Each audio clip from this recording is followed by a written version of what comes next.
जय Hind. RRB group D का exam सफलतापूर्वक संपन्न हो चुका है और सभी के मन में एक ही बात चल रहा है कि आखिर मेरे जोन का कट ऑफ क्या होगा, कहीं सबसे ज़्यादा कट ऑफ तो नहीं चला जाएगा। तो इन सारे मुद्दों पर हम बात करेंगे और इस मुद्दों पर बात करने के लिए हम फेज़ ले लेते हैं, ठीक, कि आपका किस फेज़ में एग्ज़ाम हुआ था। अगर इस फेज़ में आपका एग्ज़ाम हुआ है तो कट ऑफ कितना जाएगा, यानी कि किस फेज़ का कट ऑफ सबसे ज़्यादा जाने वाला है और किस फेज़ में आप हैं तो सबसे सेफ हैं, और कहीं इस फेज़ में आप हैं तो आपको तो ये डर नहीं है कि आपका कट ऑफ इतना चला जाए। इन सारे मुद्दों पर इस वीडियो में मैं बात करूंगा, ठीक। तो चलिए हम सबसे पहले जान लेते हैं कि किस फेज़ का कट ऑफ सबसे ज़्यादा जाएगा, ठीक। तो देखिए, इस मुद्दा पर बात करने के लिए हम पूरे डाटा के साथ मैं आपको बात बताना चाहता हूँ कि देखिए, जब फेज़ 1 का एग्ज़ाम हुआ, फेज़ 2 हुआ, फेज़ 3 हुआ और फेज़ 4 और 5, यही ना 5 फेज़ का एग्ज़ाम हुआ था। तो सबसे पहले मैं आपको बता देना चाहता हूँ कि मान लीजिए कि आप साइकिल चलाना सीखे हैं और अचानक से अभी सीख ही रहे हैं और अचानक से मोटरसाइकिल लगे डाल दिया जाए तो आप तो कहीं ना कहीं ठोक ही दीजिएगा। यानी कहने का मतलब है कि आप मतलब कि प्रीवियस ईयर्स के डाटा पर आप तैयारी कर रहे थे और अचानक से पैटर्न में बदलाव देखने को मिल गया। तो हुआ क्या, सभी कोई एग्ज़ाम पेपर में जो फेज़ 1 में एग्ज़ाम था उन सभी को अचानक से एक मतलब कि पैटर्न चेंज देखने को मिला और क्वेश्चन का लेवल थोड़ा सा हाई लेवल का था। जिस तरीके से प्रीवियस ईयर्स का क्वेश्चन था उससे तो बहुत ज़्यादा हट के क्वेश्चन था। साइंस को देख लीजिए तो फिगर से क्वेश्चन, और वहाँ तक कि सिर्फ और सिर्फ 10th से और 2 से 3 ही चैप्टर फिजिक्स का था उसमें, और मतलब कि लेवल को बढ़ा दिया गया था, ठीक। 9th का एक भी मतलब फिजिक्स केमिस्ट्री बायो कोई भी मतलब नहीं लिया गया था, ठीक।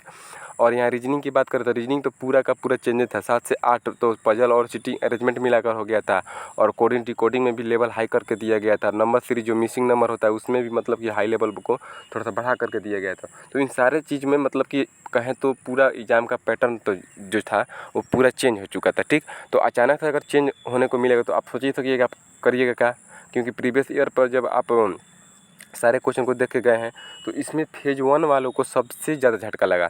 फेज़ 1 वालों को सबसे ज़्यादा झटका लगा कि उनको अचानक से देखने को मिला। तो वहाँ पर हुआ कि सारे कैंडिडेट के साथ हुआ क्या कि वो बहुत ही कम अटेम्प्ट ले पाए, और उन मतलब ये सोचे कि इतना हार्ड पेपर है तो हम कम ही अटेम्प्ट लें, मतलब एक्यूरेसी के साथ लें। तो उन्होंने बहुत कम अटेम्प्ट लिया। अगर रियल में कहा जाए तो फेज़ 1 का कट ऑफ सबसे कम जाएगा। अब आप बताइए कि आप किस फेज़ में थे। आप सोच लीजिएगा, अगर आप फेज़ 1 में थे तो आपका कट ऑफ बहुत ही कम जाएगा। वहाँ पर 60 अटेम्प्ट एक गुड अटेम्प्ट हो पा रहा था। समझिए कि जो फेज़ 1 में था अगर वो 60 अटेम्प्ट कर पा रहा है तो उसका जो है एकदम मतलब कि गुड अटेम्प्ट है। और 60 अटेम्प्ट में सोचिए कि अगर कोई किसी का रिजल्ट बनेगा, कोई टॉपर होगा तो कितना गलत होगा। कोई भी मतलब कि 100% एक्यूरेसी के साथ मतलब कि नहीं कर पाता है, और उतना हार्ड शिफ्ट में और लेवल भी चेंज हो चुका था, ठीक। तो आप समझ पाइएगा, जिसका एनटीपीसी में रिजल्ट हुआ था वो भी इतना अटेम्प्ट नहीं कर पाया था फेज़ 1 में जिनका एग्ज़ाम था, क्योंकि आशा ही नहीं था कि ऐसा पैटर्न देखने को मिलेगा, ठीक।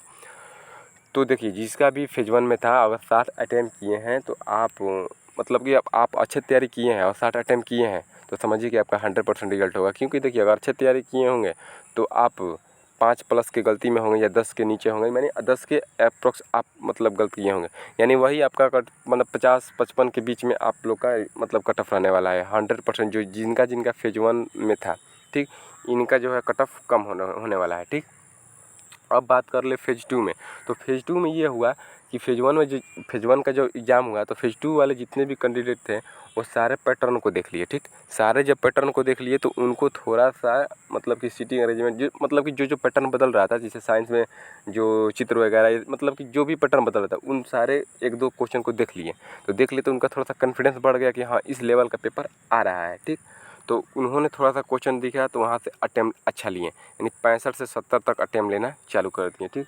65 से 70 अटेम्प्ट लेना चालू कर दिए। तो यहाँ पर इनका जो मतलब कि रॉ मार्क्स आप सोचें तो जिनका भी एग्ज़ाम जो फेज़ 2 में हुआ था तो उनका कट ऑफ जाने वाला है आपको अप्रोक्स 55 के करीब में, 55 से डाउन 55 करीब इसी के आसपास, 1 से 2 नंबर ज़्यादा, मतलब ज़्यादा जाएगा नहीं। फेज़ 2 वालों को भाई 55 से ज़्यादा नहीं जाएगा, 55 से 1 से 2 बस इधर उधर है, ठीक।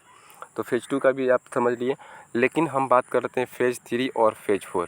फेज़ 3 और फेज़ 4 में किसी किसी दिन ही मतलब कहें तो देखिए क्या हुआ था।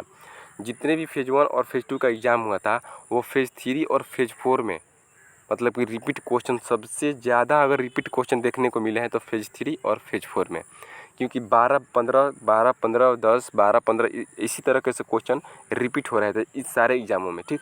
तो यहाँ पर लड़के को कॉन्फिडेंस बढ़ चुका था और पहले से पैटर्न देख के आ ही रहे थे कि ये पैटर्न को मतलब कि टीसीएस टच कर रहा है, तो उन सारे टॉपिक को वो कंप्लीट करके आ रहे थे, ठीक। तो इससे अंदाज़ा लगाया जा सकता है, अंदाज़ा क्या लगाया सकता है, यहाँ पर लड़के अच्छे अटेम्प्ट ले पा रहे थे, 80-85 तक अटेम्प्ट लेते हैं, ठीक। 80 फेज 3 केवल और केवल किसमें, फेज 3 और फेज 4 में 80 तक अटेम्प्ट लिए हैं, ठीक। क्योंकि वहाँ 12 से 13 क्वेश्चन रिपीट कर जा रहे थे साइंस और ये जीके जीएस का, ठीक। और जो रीजनिंग का है पैटर्न सेम रखा गया था, तो इससे यहाँ पर अटेम्प्ट थोड़ा सा अच्छा हो पा रहे थे केवल 3 और 4 में। तो यहाँ से कटअप थोड़ा सा जाने को आपको उम्मीद है। अगर जिनका एग्ज़ाम फेज़ 3 या फेज़ 4 में हुआ है तो वो सोचिए कि आप 60 प्लस में ही रहिए, ठीक।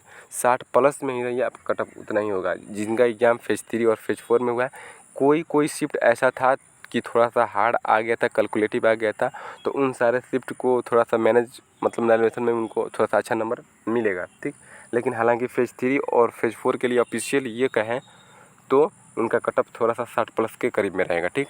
और फेज़ 5 देखिए, फेज़ 5 में भी पैटर्न सेम था, लेकिन हुआ क्या कि उसी टॉपिक से क्वेश्चन पूछा गया था, लेकिन बहुत ज़्यादा डीपली क्वेश्चन पूछ दिया गया था।